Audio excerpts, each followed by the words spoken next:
الحمد للہ وکفا والصلاة والسلام علی عباده الذین اصطفیٰ، خصوصاً علی افضلهم وخاتم النبیین محمد الامین وعلی آلہ وصحبہ اجمعین. اما بعد فقد قال اللہ تبارک وتعالی کما ورد فی سورة الحدید: اعوذ باللہ من الشیطان الرجیم، بسم اللہ الرحمن الرحیم. سبح للہ ما فی السماوات والارض وهو العزیز الحکیم. لہ ملک السماوات والارض یحیی ویمیت وهو علی کل شیء قدیر. هو الاول والآخر والظاہر والباطن وهو بكل شيء عليم. هو الذي خلق السماوات والأرض في 6 أيام ثم استوى على العرش يعلم ما يلج في الأرض وما يخرج منها وما ينزل من السماء وما يعرج فيها وهو معكم أينما كنتم والله بما تعملون بصير. له ملك السماوات والأرض وإلى الله ترجع الأمور. يولج الليل في النهار ويولج النهار في الليل وهو عليم بذات الصدور. صدق الله العظيم. رب اشرح لي صدري ويسر لي أمري واحلل عقدة من لساني يفقهوا قولي. اللهم ربنا ألهمنا رشدنا واعذنا من شرور أنفسنا. اللهم أرنا الحق حقا وارزقنا اتباعه وأرنا الباطل باطلا وارزقنا اجتنابه. آمین یا رب العالمین. سورہ حدید کی پہلی 6 آیات کے بارے میں یہ عرض کر چکا ہوں کہ میری معلومات کی حد تک ذات و صفات باری تعالیٰ کا بیان جامع ترین انداز میں اور فلسفہ و حکمت کی اعلیٰ ترین سطح پر ان آیات میں وارد ہوا ہے، اور یہ اس اعتبار سے قرآن حکیم کا کلائمیکس ہے. ہم نے پہلی 2 آیات مکمل پڑھ لی تھی. آسمانوں اور زمین میں جو کچھ ہے اللہ کی تسبیح کرتا ہے، اور وہ زبردست ہے، کمال حکمت والا. اسی کے لیے ہے بادشاہی آسمانوں اور زمین کی. وہی زندہ رکھتا ہے، وہی مارتا ہے، اور وہ ہر چیز پر قادر ہے. وہی اول ہے، وہی آخر ہے، وہی ظاہر ہے، وہی باطن ہے، اور وہ ہر شے کا علم رکھتا ہے. یہ تیسری آیت ہمارے زیر گفتگو رہی ہے. اس کے ضمن میں بعض مباحث جو سامنے آئے، اس میں یقیناً بہت سے حضرات کو کافی اشکالات پیش آئے، اس لیے کہ یہ فلسفے کی بلند ترین سطح ہے. حقیقت وجود، ماہیت وجود، اور پھر اللہ کا وجود اور اس کائنات کا وجود. آیا یہ ایک دوسرے سے بالکل جدا ہے یا ان کے مابین کوئی ارتباط ہے، تعلق ہے؟ جیسا کہ میں نے عرض کیا، یہ وہ مقام ہے کہ جس پر امام رازی جیسا مفسر کھڑا ہو گیا ہے حیران و پریشان ہو کر: اعلم من ھذا المقام مقام غامض عمیق مہیم.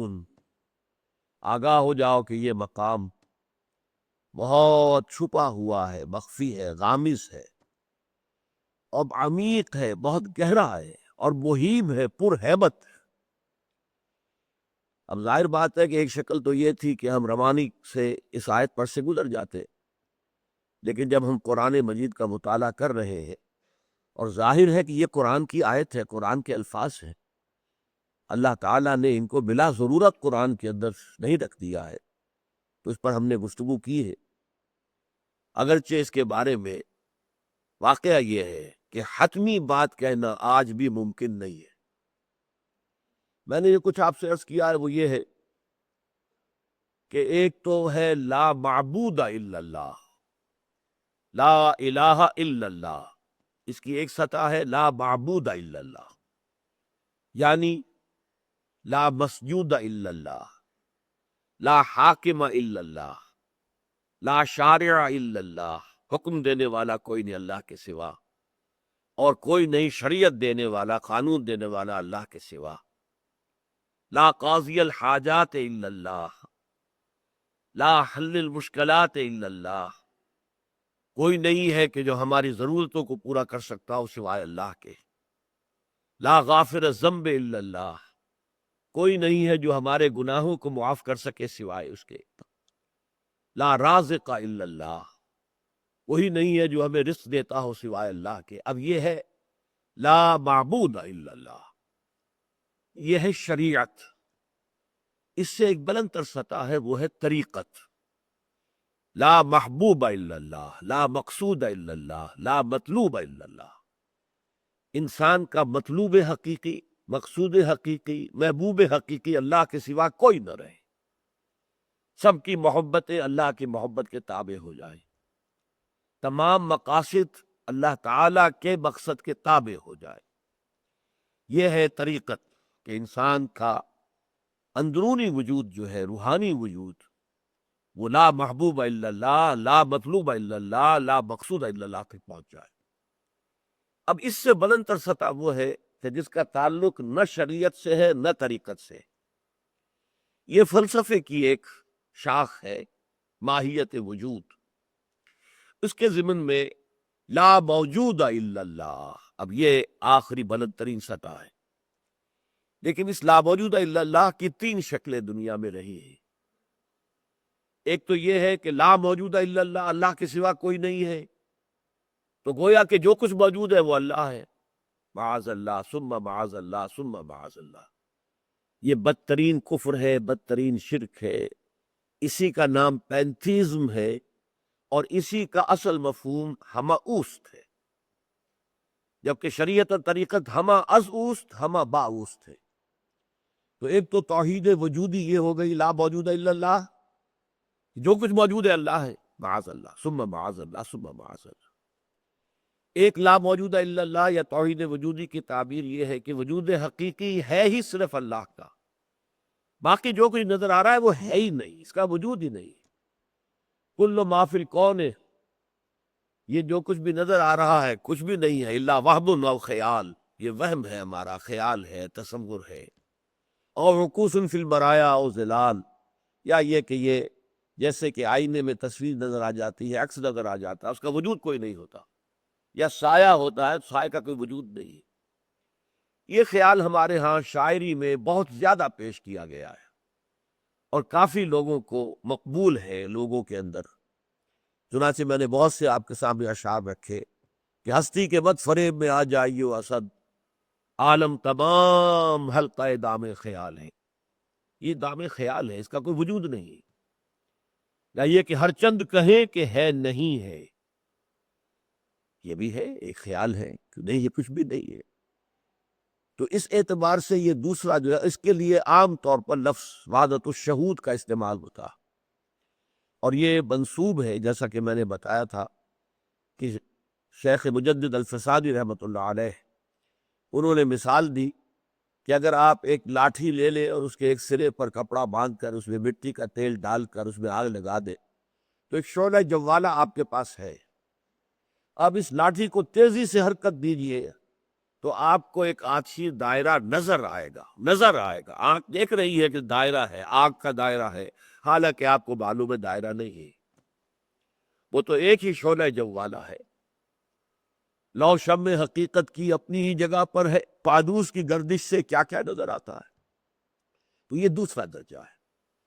تیسری بات وہ ہے جو محی الدین ابن عربی، جو ہمارے صوفیہ کے ہاں شیخ اکبر کے نام سے موسوم ہے، ان کا کہنا یہ ہے کہ وجود حقیقی تو ایک ہی ہے، ذات باری بھی اور اس کائنات کا وجود اصلاً ایک ہے، البتہ جب کوئی شے مشکل ہو جاتی ہے، معین ہو جاتی ہے، تو وہ اللہ کا غیر ہو جاتی ہے۔ یعنی انہوں نے اسے بھی حقیقی کہا، اللہ کی ذات تو حقیقی ہے ہی، جو کچھ وجود میں نظر آ رہا ہے وہ بھی غیر حقیقی نہیں ہے، لیکن اس کی جو شکل بن گئی ہے معین، وہ اللہ کی ذات سے جدا ہے۔ اب یہ تین باتیں ہیں۔ آپ یہ بھی کہہ سکتے ہیں کہ دفع کرو ان مسائل کو، کیا ضرورت ہے، ہمارے دین کی کوئی ضرورت اس کے ساتھ وابستہ نہیں ہے، ٹھیک ہے، وہ بات بھی ٹھیک ہے۔ پھر یہ کہ ایسے لوگ بھی ہوتے ہیں ہمیشہ کہ جو چاہتے ہیں کہ حقیقت کو سمجھے، اور ان کا ذہن جو ہے وہ ان سوالات کا جواب چاہتا ہے، تو جو جوابات دیے گئے وہ میں نے آپ کے سامنے رکھ دیے۔ میں کسی کا بھی مبلغ نہیں ہوں، البتہ ظاہر بات ہے کہ پہلی بات کہو کہ میں تردید کرتا ہوں with all the emphasis at my command کہ جو کچھ ہے اللہ ہے، نہیں، یہ کفر ہے، یہ شرک ہے، قطعاً غلط ہے۔ البتہ یہ ہے کہ وحدت الشعور یا وحدت الوجود کی دو تعبیرات میں سے آپ کو جو پسند آئے آپ قبول کر لیں، کوئی بھی پسند نہ آئے اس کو پھینک دیجیے۔ اب ہم آگے چل رہے ہیں۔ هو الاول والآخر والظاہر والباطن وهو بكل شيء علیم، اور وہ ہر چیز کا علم رکھتا ہے۔ اب سیدھی سی بات یہ ہے کہ اگر تو وہ وجود جو ہے ماہیت وجود کے اعتبار سے اللہ تعالیٰ کا وجود جو ہے اس کائنات کے وجود سے کہیں جدا نہیں ہے۔ ایک تصور تو یہ ہے، اگلی آیت میں ہم پڑھیں گے کہ کہیں کوئی تخت ہے، تخت طاؤس ہے یا کوئی اور بڑا تخت ہے، اور اس تخت کے اوپر اللہ تعالیٰ بیٹھا ہوا ہے۔ اس کو ہم جسمانیت کہیں گے، جسمیت کہیں گے، اور یہ کہ اللہ کسی خاص مقام پر کسی خاص جہت کے اندر گویا کہ پھر محدود ہو جاتا۔ لیکن اگر ہم یہ مانتے ہیں کہ نہیں، اللہ تعالیٰ اس کائنات کے ساتھ ہی اس کا وجود ہے، تو پھر یقیناً وہ ہر شے کا عالم ہے، ہوا بکل شیء علیم۔ اور یہ بات میں آپ کو بتا چکا ہوں کہ دو صفات اللہ تعالیٰ کی وہ ہیں جن پر قرآن مجید میں سب سے زیادہ ایمفسس کیا گیا۔ ایک ہوا علی کل شیء قدیر، دوسرے ہوا بکل شیء علیم۔ یہ دونوں ساتھ ساتھ کی آیتوں میں اس جگہ پر آ گئے۔ اور میں نے عرض کیا تھا کہ کل کا لفظ جو ہے ہماری پناہ گاہ ہے۔ ہم جانتے ہیں اللہ قادر ہے، کتنا قادر ہے یہ ہم کیا سمجھیں گے، ہمارے چھوٹے سے ذہن میں اس کی مقدار کا کوئی سوال آ ہی نہیں سکتا۔ بس کل یہ پناہ گاہ ہے، وہ اب علی کل شیء قدیر۔ اسی طرح وہ عالم ہے، علیم ہے، علام ہے۔ کتنا عالم ہے، اس کے علم کی کیا وسعت ہے، معاذ اللہ، ہماری کیا مجال کہ اس کے بارے میں کچھ سوچ بھی سکیں۔ لیکن یہاں پھر وہی لفظ کل جو ہے وہ پناہ گاہ ہو جائے گا۔ ہوا بکل شیء علیم، وہ ہر چیز کا علم رکھنے والا ہے۔ باقی جہاں تک اس آیہ مبارکہ کا پہلا حصہ ہے، اس کے بارے میں مزید میں کچھ عرض کرنا چاہتا ہوں کہ شیخ سعدی کہتے ہیں تواں در بلاغت میں صوبہ رسید، نہ در کنہ بے چون صبح رسید۔ صحبہ ایک بہت بڑے ادیب تھے، بہت بڑے قلم کار، بہت بڑے منطقی، بہت بڑے ادیب۔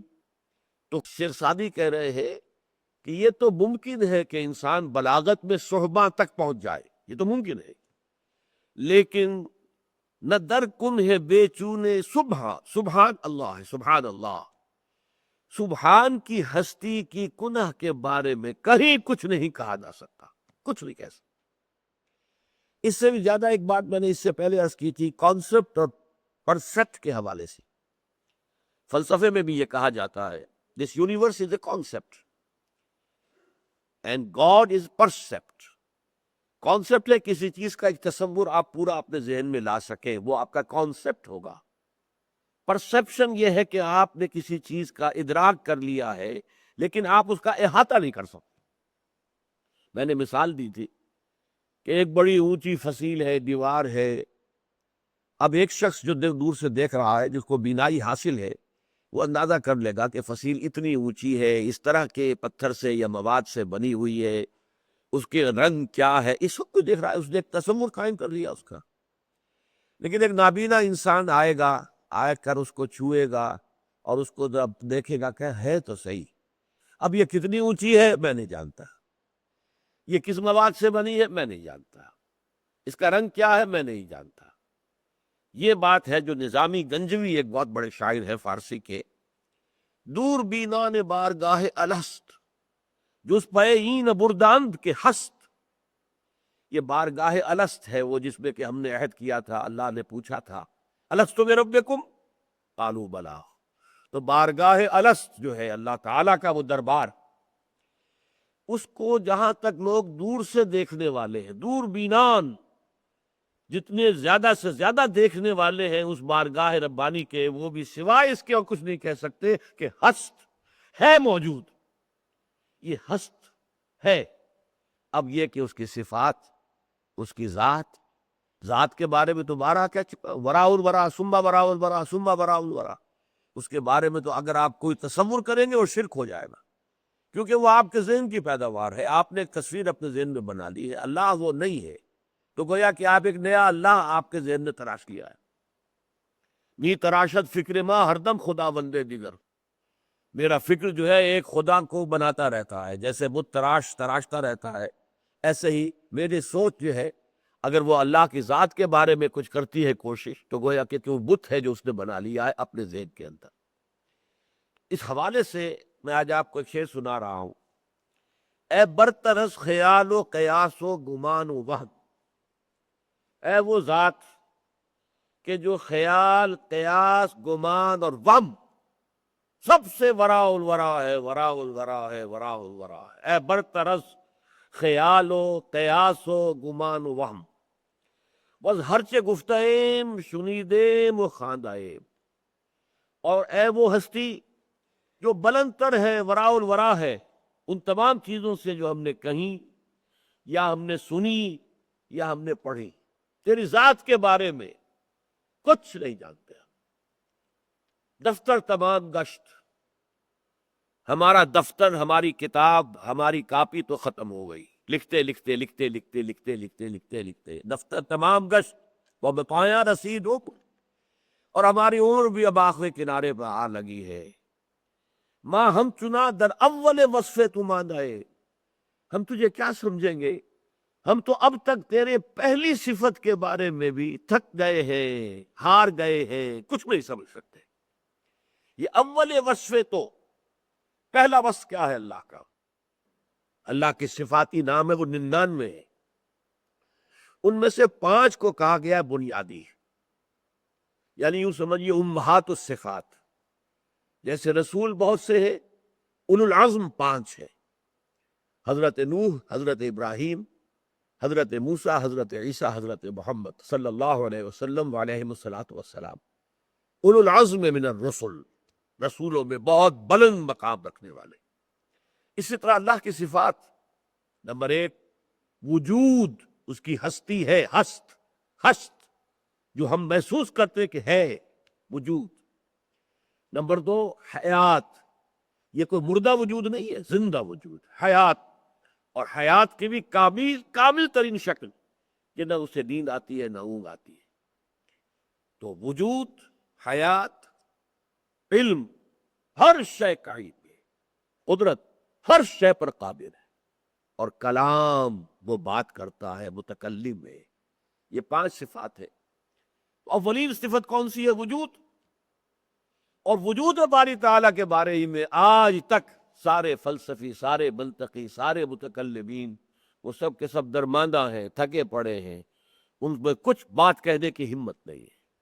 امام راضی کہہ رہے ہیں: اعلم ان ھذا المقام مقام غامض معمیق محیب، تو یہ ہے هو الاول والآخر والظاہر والباطن وهو بكل شيء علیم، هو الذي خلق السماوات والارض في 6 ایام، وہی ہے جس نے پیدا کیا آسمانوں اور زمین کو 6 دنوں میں۔ یہ کائنات کی تخلیق 6 دن، یہ تورات سے بھی ثابت ہے اور قرآن مجید میں 7 مرتبہ آیا، لیکن ان 6 دنوں کی حقیقت ہم نہیں سمجھ سکتے۔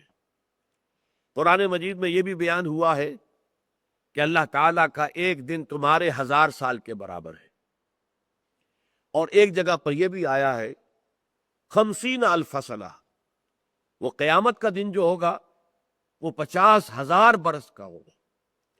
تو یوں سمجھیے کہ دن جو ہے، ایک ہمارا دن کا کانسیپٹ ہے، وہ ہماری زمین کی ایک گردش ہے، 1 روٹیشن۔ یہ سورج کے سامنے ہے تو دن ہے، اور پیچھے چلی گئی ہے تو وہ رات ہے، اور یہ مل کر ایک دن بنتا ہے۔ یہ تو ہوا ہماری زمین کا دن، لیکن ہو سکتا ہے کہ مریخ کا دن کچھ اور ہو، اس کی ایک جو ہے اپنے محور پر جو حرکت ہے وہ ایک 24 گھنٹے میں نہیں بلکہ 100 گھنٹوں میں ہوتی ہے. اور جو دور دور سیارے ہیں بڑے بڑے ہیں، زمین سے بہت بڑے بڑے، ان کا ایک دن پتہ نہیں کتنا ہوگا. پھر یہ سورج جو ہے یہ بھی اپنی جگہ پر حرکت کر رہا ہے، اس کی بھی دونوں موومنٹس ہیں، محوری گردش بھی ہے اور ایک وہ دورانی جو ہے اپنے پورے کنبے کو لے کر، اپنے سارے سیاروں کو لے کر وہ کسی اور بہت بڑے ستارے کے گرد چل رہا ہے. تو اب اس کا بھی ایک دن ہے. کیا تصور ہم کریں گے اس کے ایک دن کا؟ پھر گیلیکسی کا ایک دن ہے، پھر یہ کہ اس پوری کائنات کا ایک دن کیا ہوگا. لہذا ہمارے تصور سے یہ ماورا ہے. آج تک ابھی نہ تو ہم سما کی حقیقت کو سمجھ سکے ہیں، آسمان سے مراد کیا ہے. یقیناً سامنے بات آئے گی. سنریہم آیاتنا فی الآفاق وفی انفسہم حتی یتبین لہم انہ الحق. ہم عنقریب انہیں اپنی نشانیاں دکھائیں گے آفاق و انفس میں، یہاں تک کہ یہ بات ان پر بالکل واضح ہو جائے گی کہ قرآن حق ہے. لیکن ابھی ہمیں انتظار کرنا پڑے گا، سماوات کی حقیقت سے ہم ابھی واقف نہیں. اسی طرح یہ کون سے دن ہے؟ ملینیمز ہے، یہ لاکھوں سال ہمارے حساب سے جو ہے وہ کوئی ایک دن بنتا. واللہ اعلم 6 دن کی بات جو ہے متفق علیہ ہے. فرق کیا ہے کہ تورات میں یہ بھی کہہ دیا گیا، کیونکہ اصل تورات گم ہو گئی تھی، اور اس کے بعد جب اس کو یادداشت سے مرتب کیا گیا کوئی 150 برس کے بعد، تو اس میں ہیومن مائنڈ جو ہے وہ اس کے اندر داخل ہو گیا. لہذا یہ بھی لکھ دیا گیا کہ 6 دن میں اللہ نے آسمان اور زمین کی تخلیق مکمل کی، 7ویں دن اس نے آرام کیا. اس 7ویں دن کے آرام کا تصور ہے جو ویسٹ میں ویکینڈ کی طرح یا کا جو بنیاد ہے در حقیقت ویکینڈ، وہ اس پر مبنی ہے کہ 7ویں دن اللہ نے آرام. آخر تھک گیا نا، اتنی بڑی کائنات پیدا کی 6 دن میں تو تکان ہوئی ہے. اسی کا جواب سورہ قاف میں دیا گیا، وَلَقَدْ خَلَقْنَا السَّمَاوَاتِ وَالْأَرْضَ وَمَا بَيْنَهُمَا فِي 6 أَيَّامٍ وَمَا مَسَّنَا بِاللُّغُوبِ. یہ تو صحیح ہے کہ ہم نے آسمان اور زمین اور جو کچھ اس کے مابین ہے ان کی تخلیق جو ہے 6 دن میں کی، لیکن ہمیں کوئی تکان لاحق نہیں ہوئی. گویا کہ اس کی نفی ہے کہ ہمیں کسی آرام کی ضرورت نہیں تھی. تو فرمایا هو الذی خلق السماوات والارض فی 6 ایام ثم استوى علی العرش. پھر وہ سیدھا ہو گیا. استوا کسے کہیں گے؟ خط استوا جو زمین کو 2 برابر برابر حصوں میں تقسیم کرتا ہے. مستوی ہو جانا. دیکھیے ایک گھوڑے کا سوار ہے جو شیکی ہے، ایک گھوڑے کا سوار ہے جم کر بیٹھا ہوا، گھوڑا اس کے کنٹرول میں ہے. استوا کے معنی ہے برابر ہو کر، کوئی ادھر ادھر جھکاؤ نہیں ہے. ثم استوى علی العرش، اس کو ہم اگر سادہ لفظ میں بیان کریں گے، پھر وہ متمکن ہو گیا تخت پر. اب یہ عرش کیا ہے؟ یہ پھر ایک بہت بڑا مسئلہ آ گیا. جیسا کہ میں نے ابھی عرض کیا تھا، ایک دیہاتی بیچارہ اگر یہ سمجھے کہ جیسے کوئی راجا ہوتا ہے تو اس کا ایک تخت ہوتا ہے، اس پر وہ بیٹھتا ہے، بادشاہ ہوتا ہے، تخت طاؤس ہوتا تھا ایک، یا جیسا کہ میں نے آپ کو بتایا ہے کہ ایک تھرون آف ڈیوڈ ہے جو اب بھی ویسٹ منسٹر ایبے کے اندر موجود ہے. حضرت داؤد علیہ السلام کی تاج پوشی جس پتھر پر بٹھا کر کی گئی تھی. تو ایک یہ تصور ہو سکتا ہے وہ کوئی عرش ہے اس کائنات کے اندر کسی جگہ بہت بلند بہت بلند بہت بلند بہت بلند، وہی تخت طاؤس، اور طاؤس کس بلا کا نام ہے، کوئی اور اس سے بہت زیادہ شاندار کوئی عرش ہے اور اللہ اس پر بیٹھا ہوا. یہ گویا کہ ایک جسمانیت اور اللہ کو ایک سمت میں ایک مقام میں محدود کر دینے کی بات ہے. یہی وجہ ہے کہ پھر ہم کہتے ہیں اسے کہ یہ استعارہ ہے. استعارہ کا ہے کہ پھر وہ تخت حکومت پر متمکن ہو گیا. یعنی یہ نہیں ہے کہ وہ کائنات کو پیدا کر کے لا تعلق ہو گیا. یہ بھی تصور ہمارا آج اللہ کے بارے میں ہے. سائنٹیفک مائنڈ جو ہے اس نے جو ایک فلسفہ پیدا کیا جسے سائنٹزم کہتے ہیں آج کل، سائنٹزم، سائنس کی بنیاد پر ایک فلسفہ. وہ اگر خدا کو مانتا بھی ہے تو اس معنی میں مانتا ہے کہ خدا نے کائنات کو کریٹ کیا بس خلاص، اور اس کے لیے ایک قانون معین کر دیا ہے. اب یہ کائنات خود بخود چل رہی ہے. یوں سمجھیے کہ جیسے ایک فٹ بال کے کھلاڑی نے فٹ بال کو ہٹ لگائی ہے زور سے، اب وہ فٹ بال اس کا اور اس کا کھلاڑی کا کوئی تعلق نہیں ہے.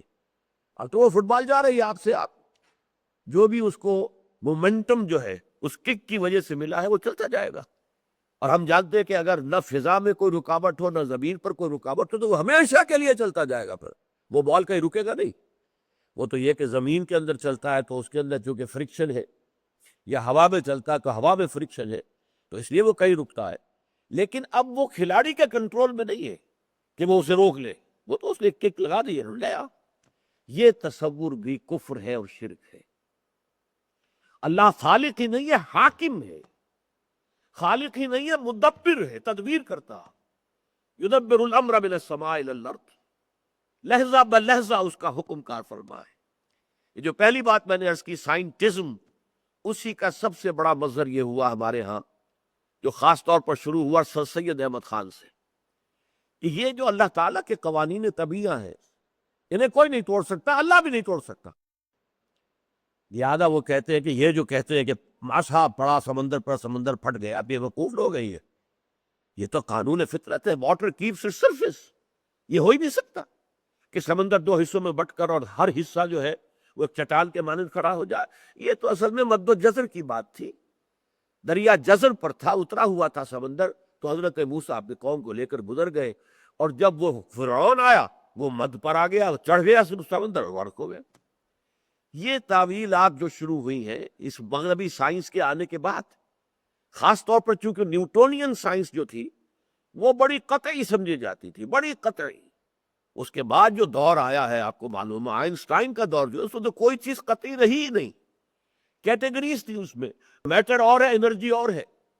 آج میٹر اور انرجی کی ڈویلٹی ختم ہو چکی ہے۔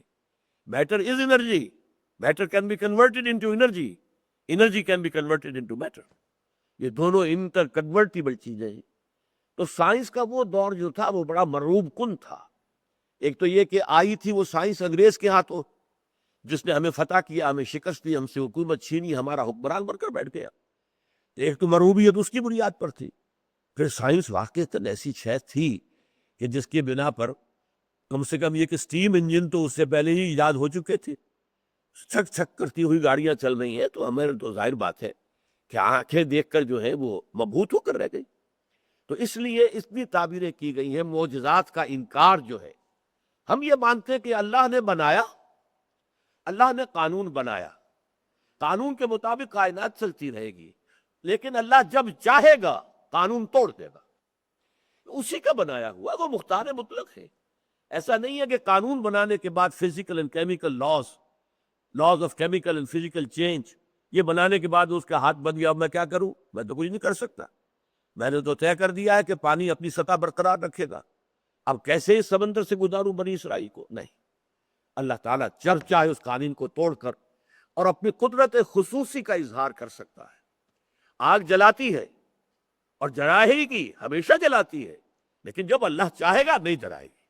یا نارو کونی بردن وسلام علی ابراہیم، اے آگ ٹھنڈی ہو جا اور سلام کی بن جائے ابراہیم کے حق میں، اور ہو گئے۔ تو معجزات کا انکار جو ہے، جسے ہمارے ہاں کہا گیا تھا، میں آج جس کے لیے لفظ سائنٹزم استعمال کر رہا ہوں، یہ ایک فلسفی ہے آج کل، جو سائنس کو اصل شے مان کر اس کے اوپر ایک فلسفے کو کھڑا کرتی ہے۔ اس سے پہلے ہمارے ہاں اس کے لیے لفظ تھا نیچریت، نیچر کے قوانین، یہ لاز آف نیچر، نیچریت۔ سب سے پہلے نیچری ہمارے ملک کے اندر یہ سر سید احمد خان تھے، اور اس کے بعد وہ نیچریت جو ہے ان کے مصاحبین اور ان کے شاگردوں میں شرائط کر دی گئی، کسی میں زیادہ کسی میں کم۔ علامہ شبلی ان کے ساتھ کام کرتے رہے علی گڑھ کالج میں، ان کے اندر بھی وہ نیچریت شرائط کر گئی۔ مولانا حمید الدین فراہی ان کے ساتھ کام کرتے رہے، اور وہ ایک شخص ایسا تھا جیسے یہاں ہمارے ہاں خلیفہ عبد الحکیم ہوتے تھے، بڑی زوردار شخصیت تھی۔